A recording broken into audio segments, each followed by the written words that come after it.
Good afternoon. Happy Wednesday. Frank Daniels, columnist with the Tennessean, here as usual with my compatriot Ted Rayburn, who is the editor of our editorial pages, chatting about issues that we feel are worthy of comment, or at least of interest to us to comment about. Ted, we're going to talk today about three things, I think. We're going to talk about urging the need for the governor to address the recent bill on animal abuse. We're going to talk a little bit about what's going on with crime, and wind up a little bit with here in Nashville, what's going on with the election board and our future there. Right. You want to take it away with Sure. animal abuse? Yeah. The state of that bill, which passed the House last week and previously the Senate, it's now, I guess, sitting on the governor's desk, and we're waiting to hear. He has not signaled one way or the other whether he'll vote for the bill. Basically, the bill sets up punishment, or we think restrictions that would prevent people who are whistleblowers from reporting animal abuse cases in a responsible and a definitive way. So we're first concerned about that because of the record of a long history of animal abuse in this state, whether it's livestock issues, whether it's Tennessee walking horses and soaring, just cockfighting, all these other issues of animal abuse, which are just detrimental, I think, to any society. But on top of that, the way this bill has been structured, it's also gagging the media, and possibly infringing on the First Amendment. This is something that emerged. We found out more from the Tennessee Press Association about their concerns about it. That the way this is structured, it would put a chilling effect on anyone, and also block the current state shield law that protects reporters from giving up their anonymous sources and that sort of thing. So we just consider it on all fronts a real problem, and we're calling for Governor Haslam to veto the bill. Yeah, it was a bill that did not get much debate. No. Which is, I think, one of the things that we've seen in this supermajority legislature, and probably harkens to General Assemblies back in the heyday of the Democratic Party, when True. you have essentially single-party control.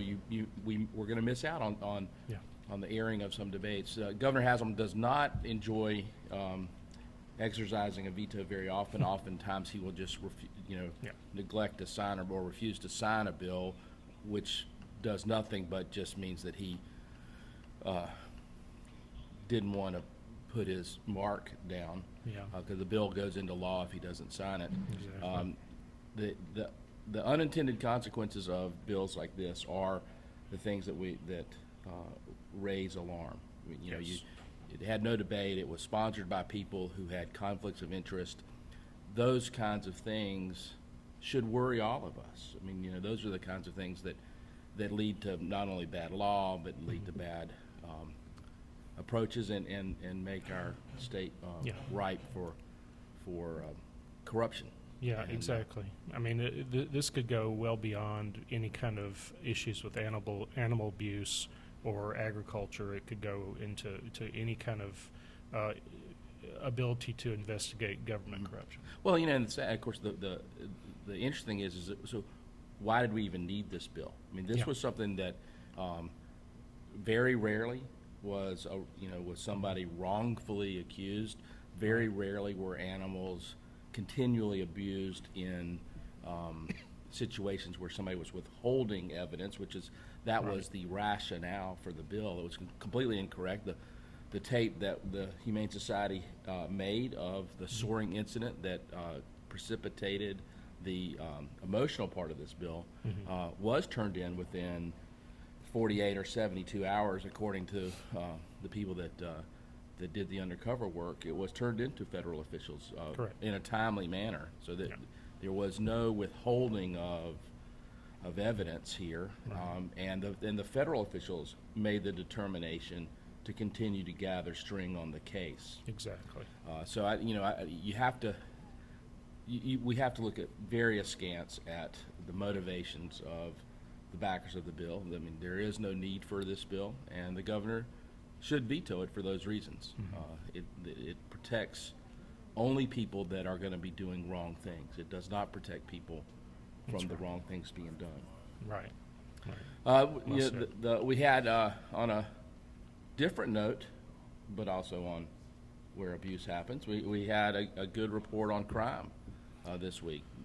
Probably not unexpected, but it's always good to get affirmation that, in fact, the echo boom is aging a little bit and therefore crime's going down. What was your take on the crime report? Yeah, I think overall it's good, and it's certainly following a pattern. I mean, it's not only Tennessee that's seen this sort of thing. Even places, hot spots like New York, I've seen crime go down over the past, 5 or 6 years at least. Tennessee's overall crime rate dropped about 2.8%, I believe, and especially in areas like property crimes, burglaries and theft and that sort of thing. The alarm bell that's sent off in it is that even with that going on, the violent crimes, murder, assault, have gone up. Now they're not dramatically up, but at the same time, when you consider what else is going on in the crime sphere, there are two issues. One is, how do you marshal your resources? Do you take a lot of people off, things like property protection in order to fight violent crime?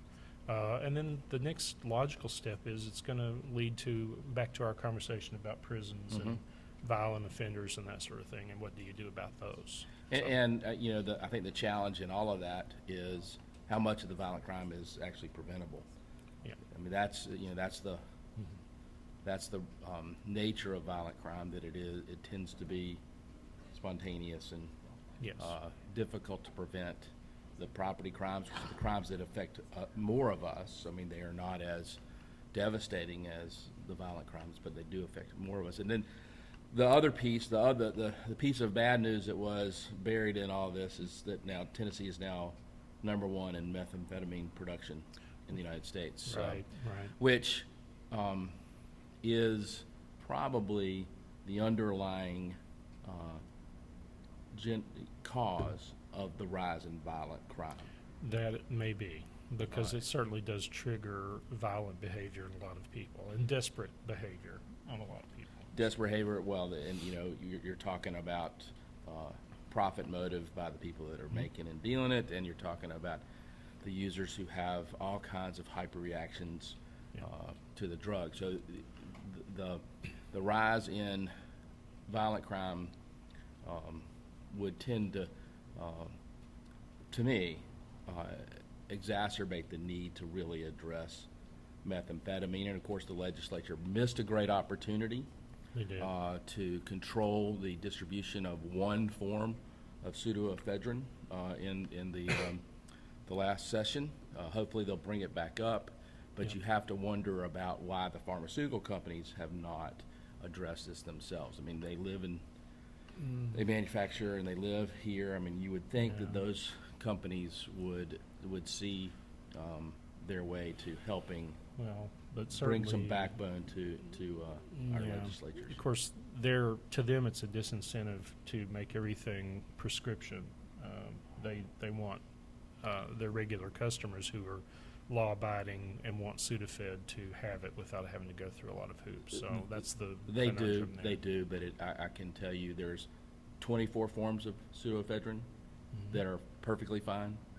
I mean, there's multiple ways. 24 may be an exaggeration, but there are for this one use of pseudoephedrine, this one form of pseudoephedrine, there are many ways that it can be done. And I think it's a shame that the legislature doesn't go ahead and regulate that, and it's a shame that the pharmaceutical companies are so greedy that they're Yeah. not self-regulating. And But that's let's also remember though too when we go talking about the violent crime issue in relation to meth, there's also the growing component of meth being shipped in Right. from elsewhere. So well, it's not all Yeah. in Tennessee, but right, and that also brings the violent criminals in with it. So that's probably a portion of it. I'm sure it is. But we can do the things that we can do, and we can't Right. do the other things. And one of the things we could do, and we're not doing, is restricting distribution of that yeah. form of pseudoephedrine. Yeah, and I think in the past the Tennesseans always supported that, to the extent of going to no prescriptions. avail. Well, that's So right. far. So far. Well, maybe we'll see some gumption by the legislature in the next session. Mm-hmm. The last thing we want to talk about is, or perhaps the last thing we want to talk about is what's going on with the Board of Elections in Davidson County. A septic tank of problems. I'm not going to call it a cesspool, but it seems to be a septic tank of problems.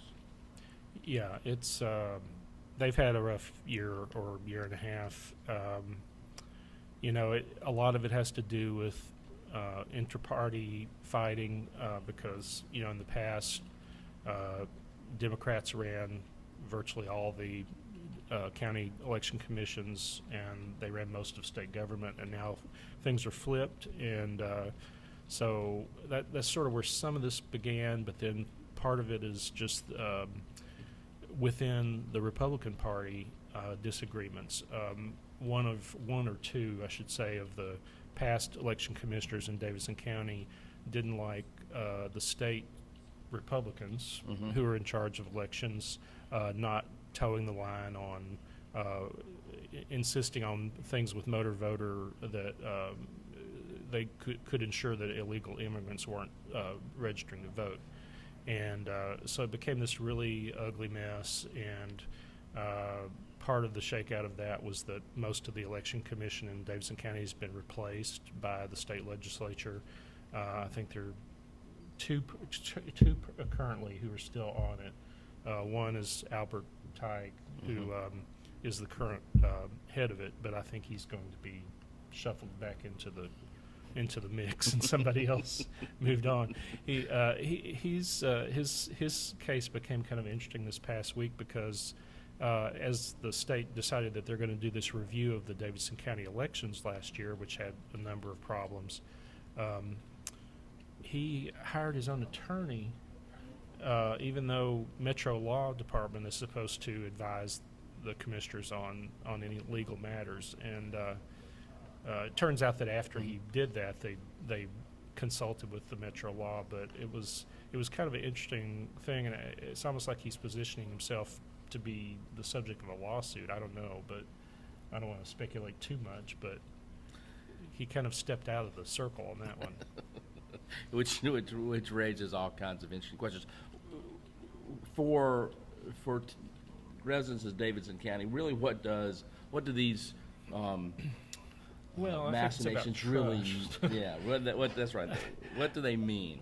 Why should we care? Well, I think because you want to feel that the people who are behind the elections that you're going to vote in have a handle on things, and right now it doesn't seem like Davidson County Election Commission has a handle on anything.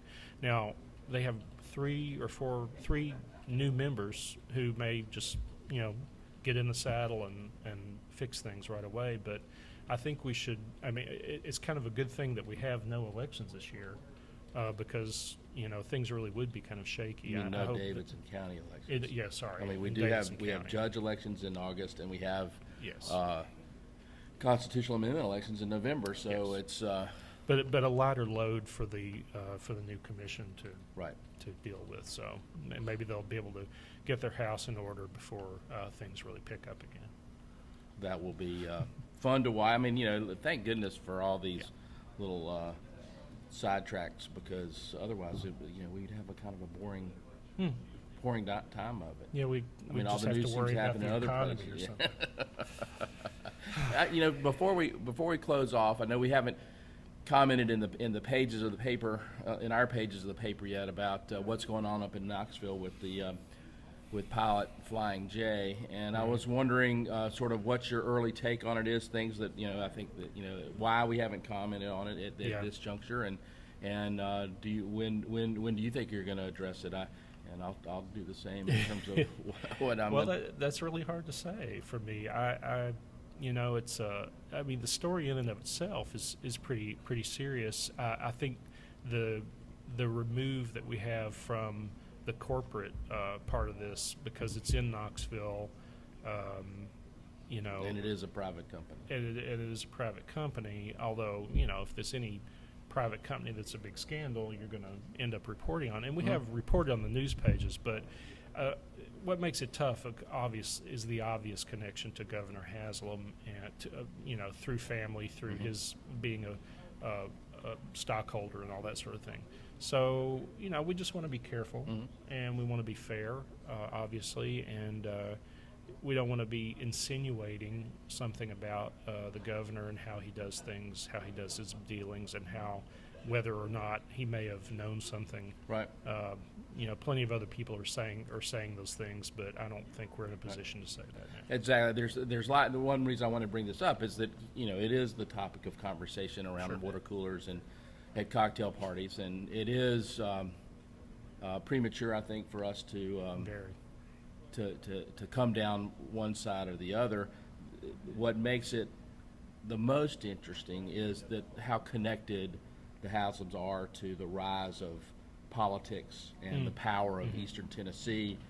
Jimmy Haslam and Bob Corker, I think, were roommates in college. I mean, Lamar has very tight ties to the Haslam family enterprises. So they have, over the last 10 to 15 years, become really the backbone of a significant amount of politics in Tennessee, and how Eastern Tennessee has come to dominate politics in the state. And that, for me, keeping an eye on that, thinking about it, how that's gonna play out, raises the level of what's going on from a couple of disgruntled employees blowing the whistle, or perhaps blowing the whistle, or grinding an axe with their former employer, and seeing where that goes. Right. I mean, the whole manner of this was so shocking and seemingly out of place in my mind. So I'm highly, like everybody else, I'm highly interested in what's going on, because I think underneath the surface this will have tremendous implications for what happens in politics in our state. Could be. Well, that's what we had to talk about this week on our webcast on community issues. We'll be back next week, talk about several more topics. I'm Frank Daniels, community conversations editor and columnist with the Tennessean, and joined with Ted Rayburn. Y'all have a great week, and we'll see you again next week.